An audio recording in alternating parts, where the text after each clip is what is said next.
మరో 15 నిమిషాల్లో నా జీవితం మలుపు తిరగబోతోంది. నా సూర్య కళ్ళల్లో నా మీద కోపం కాకుండా ప్రేమని చూడబోతున్నాను.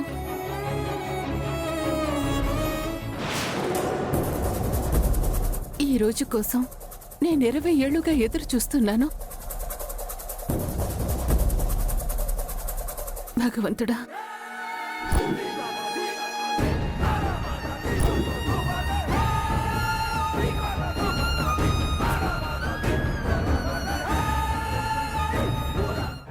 అదేంటమ్మా అప్పలనాయుడు ఇంటికి వెళ్తున్నారు?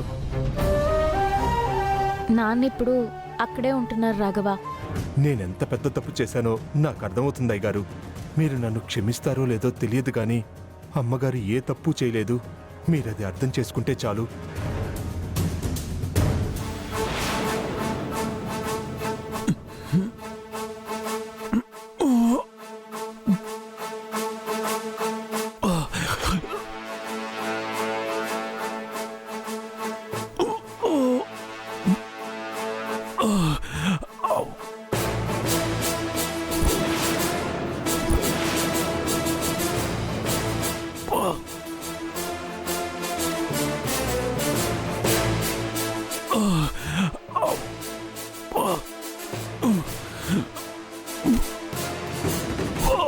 సారు, సారు ఏమైంది సారు? చంద్ర గారు తొందరగా రండి. మన్నారు సారు, ఏమైంది సారు? ఏమైంది పద్మావతి గారు? ఏమో అర్థం కావట్లేదు సారు. సార్ నోట్లో వచ్చి నొరగొస్తుంది. ఏమండి, మీరు డాక్టర్ ఒకసారి ఫోన్ చేయండి. తొందరగా ఫోన్ చేయండి సారు. సారు, మీకేమైంది సారు? సారు, లేవండి సారు.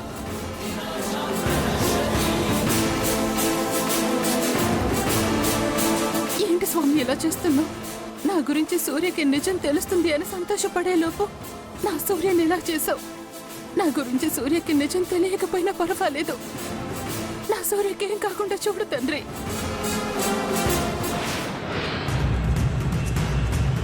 వాడితో నిజం చెప్పించి మీరిద్దరూ కలిసిపోదామనుకున్నారు. మీరిద్దరూ కలిస్తే నేనేం చెయ్యాలి విరూపాక్షి? మీరిద్దరూ కలిసే రోజు నా చావు రోజు ఒక్కటే అని నాకు తెలుసు. ఎందుకంటే నేను చేసిన మోసం గురించి నా తమ్ముడికి తెలిస్తే ఆ క్షణమే నన్ను చంపేస్తాడు. అందుకే అలాంటి రోజు ఒకటి రాకూడదని జాగ్రత్త పడుతున్నాను.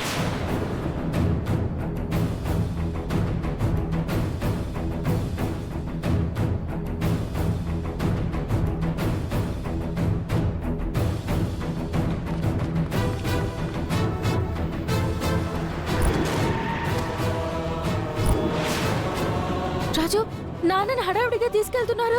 పదరాజు వెళ్దాం.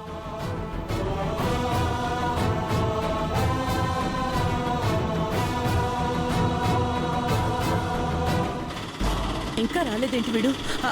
ఆటో మమ్మీ, దీపక్, అంతా ఓకేనా మమ్మీ? అంతా అనుకున్నట్టే జరిగింది. కానీ వాళ్ళు మీ మావయ్యని హాస్పిటల్కి తీసుకెళ్లారు.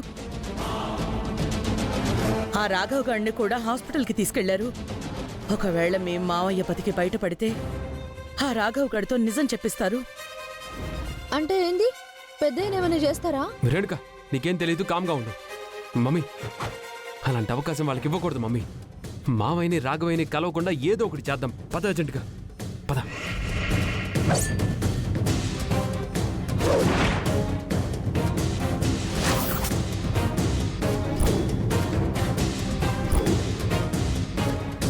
బాబు కొంచెం తొందరగా పోనీ.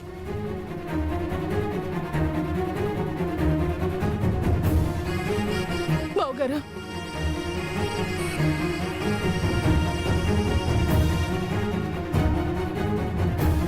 సారు మీకేం కాదు.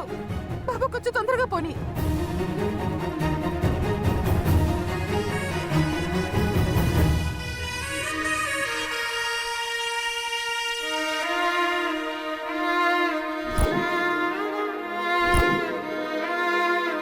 బాబు కొంచెం తొందరగా పోనీ భయ్యా.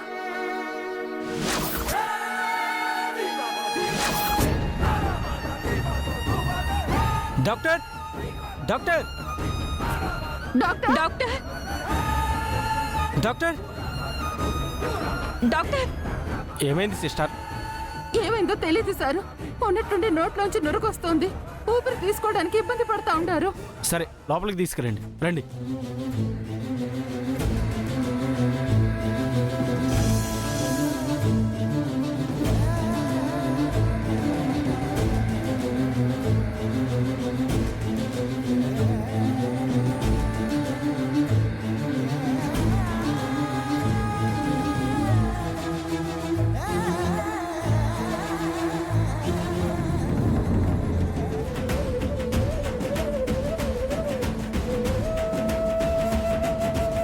మీరు ఎలాగో నర్స్ కదా, మీరు లోపలికి వెళ్ళొచ్చు కదా.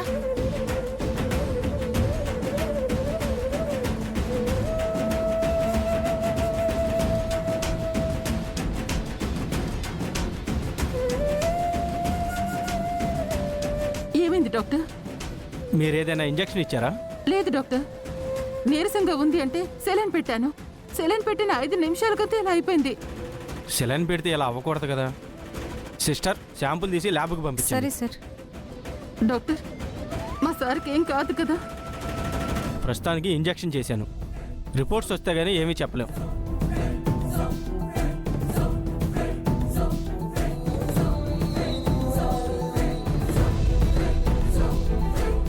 బాబాయ్, నాన్నకేమైంది బాబాయ్? ఏమో తెలీదు రూపా, ఉన్నట్టుండి నోట్లోంచి నురగ కక్కుకున్నారు.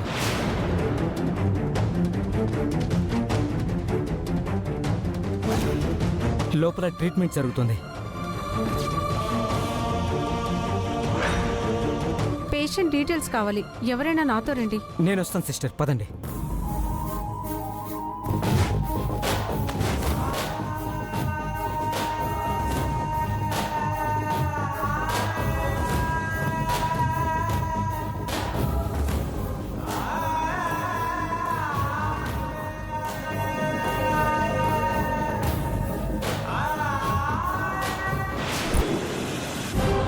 దీపక్, అదిగో అక్కడున్నాడు.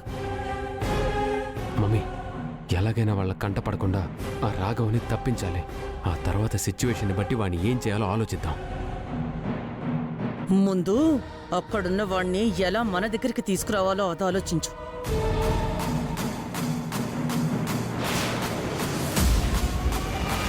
దీపక్, ఆ రాఘవని నేను తీసుకొస్తాను. మీరిక్కడే వెయిట్ చేయండి.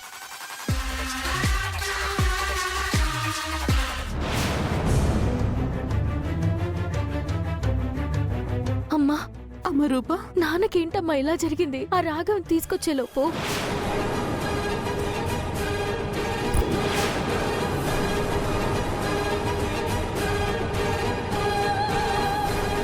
నాన్నకి నిజం తెలుస్తుంది, నేను భార్యగా స్వీకరిస్తారని ఎంతో ఆశతో వచ్చాం.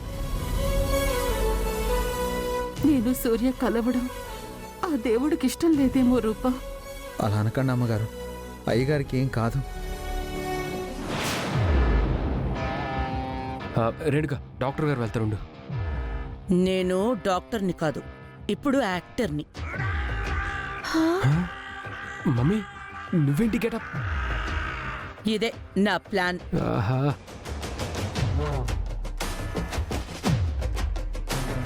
అలా ఎలా అయింది పద్మావతి గారు?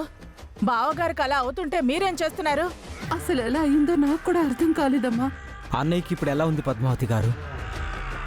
ఎప్పటికైతే ఏమీ తెలియట్లేదండి.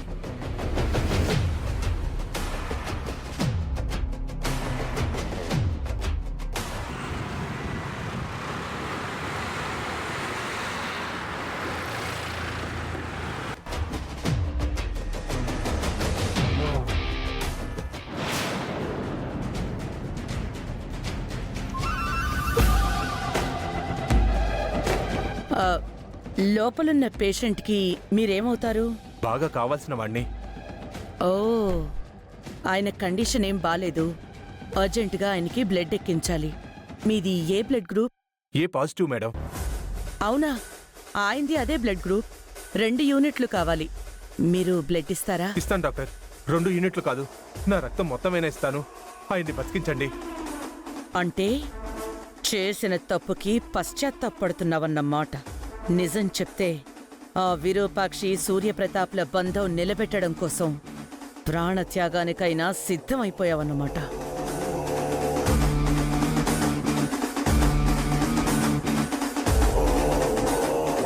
ఏం ఆలోచిస్తున్నారు డాక్టర్?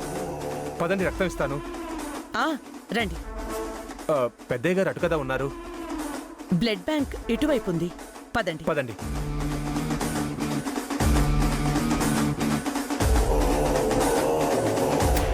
డాక్టర్, ఏమైంది డాక్టర్? సూర్యప్రతాప్ గారికి ఎక్కించిన సెలైన్లో పాయిజన్ మిక్స్ అయిందండి.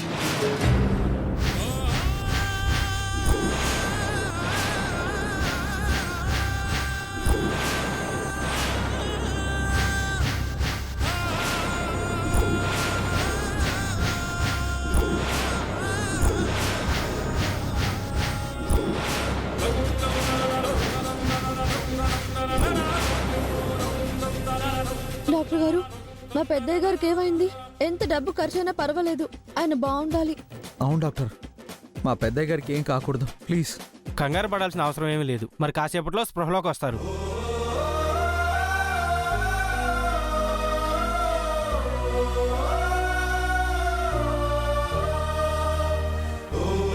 డాక్టర్, మా నాన్నను ఒకసారి దగ్గరికి వెళ్ళి చూడొచ్చా? చూడండి, వెళ్ళండి. రాజు, నువ్వు ఆ రాఘవన్ తీసుకురా.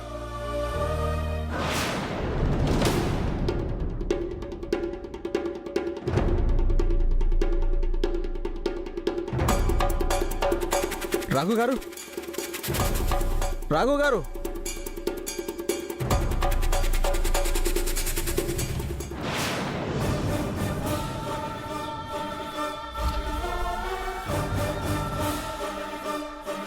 ఇక్కడ తీసుకొచ్చారేంటి డాక్టర్? ఇన్నేళ్లుగా కనిపించకపోతే చచ్చిపోయావనుకున్నాను. ఒకవేళ బ్రతికే ఉన్నా ఇటువైపు తిరిగి రావు అనుకున్నాను. అయినా వచ్చావు అంటే నిన్ను తిరిగి రాని లోకాలకి పంపించేద్దాం అనుకుంటున్నాను. హే, ఎవరు నువ్వు?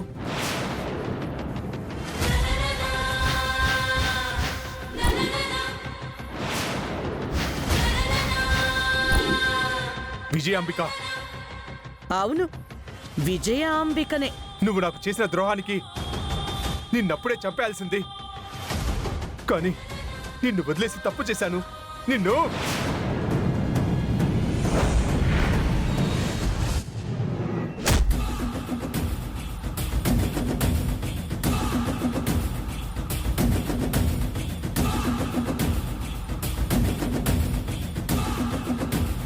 దీపక్, వీడి కోసం నా తమ్ముడి ప్రాణాలు తీద్దామనుకున్నాను. ఇప్పుడు వీడే దొరికాడు. ఇక తమ్ముడు చావకపోయినా పర్వాలేదు. వీణ్ణెక్కడైనా బంధించి పెట్టు, అవసరాన్ని బట్టి వాడుకుందాం. అంటే పెద్దయ్య గారిని కూడా చంపడానికి ప్రయత్నించావా? నీ వల్లే పెద్దయ్య గారు హాస్పిటల్ పాలయ్యారా? ఈ విషయం ఇప్పుడే రూపమ్మకి చెప్తాను. దీపక్, నీకు ఏ పని సరిగ్గా చెయ్యడం రాదు.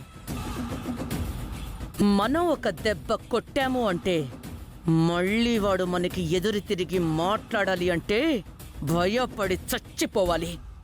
ఏ?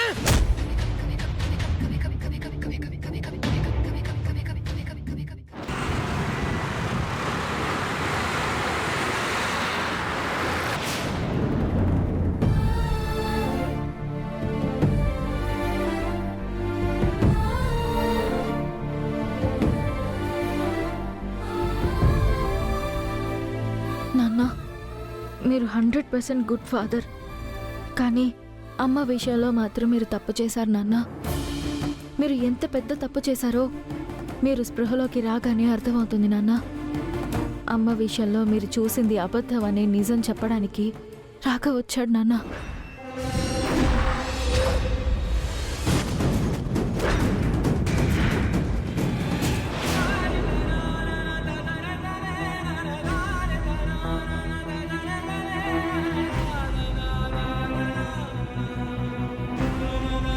అమ్మని మీరు భార్యగా స్వీకరించే క్షణం కోసం ఎదురు చూస్తుంటాను నాన్న. మీరు త్వరగా కోలుకోవాలి, త్వరగా స్పృహలోకి రావాలని ఆ భగవంతుణ్ణి కోరుకుంటున్నాను.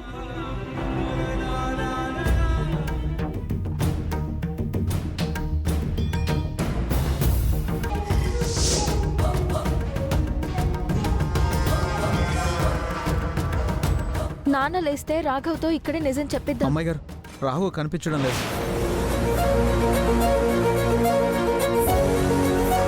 ఏమంటున్నావు రాజు?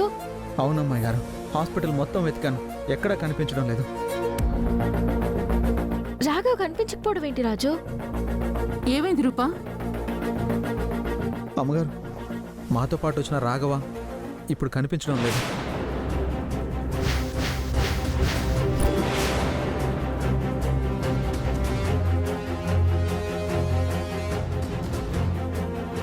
అదేంటి రాజు, ఇప్పటి వరకు ఇక్కడే ఉన్నాడు కదా? ఇప్పుడు ఎలా రాజు? రాఘవ్ని ఎక్కడని వెతకాలి?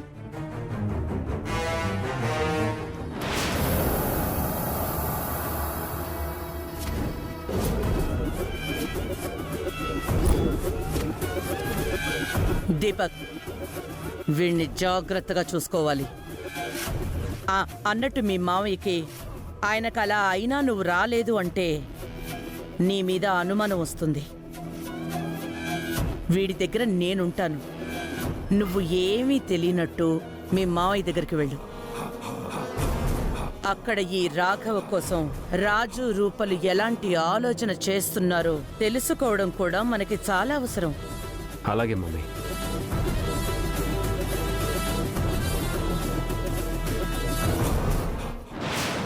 సరే, బాధపడకండి. మీ ప్రయత్నం మీరు చేశారు. నా మీద నిందపడిన ఇన్నేళ్లకి రాఘవ్ కనిపించాడు. దేవుడి దయ ఉంటే మళ్ళీ కనిపిస్తాడు. సార్ స్పృహలోకి వచ్చారు.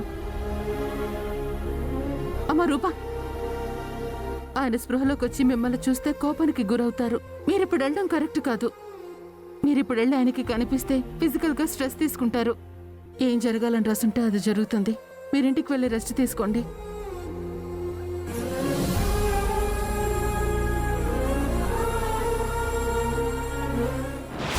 పెద్దయ్య, అంతా ఓకేనా? సరు, డాక్టర్ గారు, నాకేమైంది? చిన్న ఫుడ్ పాయిజన్ లాగా ఇంజెక్షన్ రియాక్షన్ ఇచ్చింది అంతే. ప్రాబ్లం ఏమీ లేదు. మీరు నిశ్చింతగా ఇంటికి వెళ్ళిపోవచ్చు.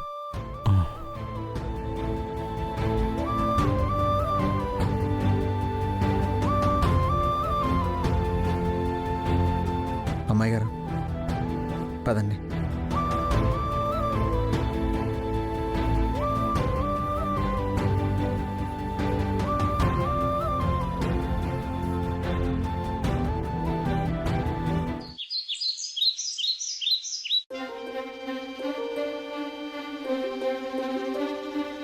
బావా, రండి రండి.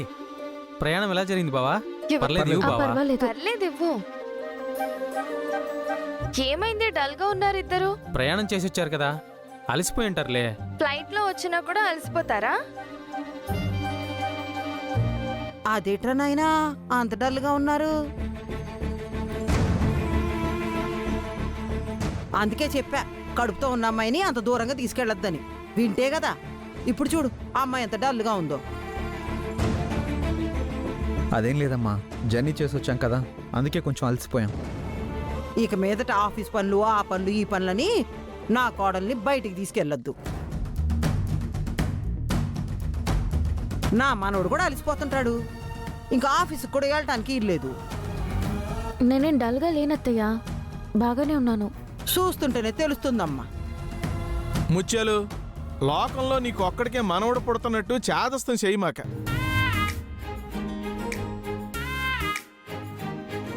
వాళ్ళ పనులు చేసుకొని ఇంట్లో కూర్చుంటే ఏటొస్తుంది? నీ మానవుడికి మోకాళ్ళ నొప్పులు వస్తాయి. అన్ని పనులు చేసుకుంటేనే కదా ఆరోగ్యం బాగుండేది. నీ మానవుడు బాగుంటాడు. వాళ్ళని చెరగొట్టడానికి నువ్వు పుట్టినట్టున్నావయ్యా. ఏంటి నేనా? మీరెళ్ళి స్నానం చేసి రండి అయ్యా. పదవేదనాలు వాళ్ళ కోసం ఏదైనా చేద్దాం.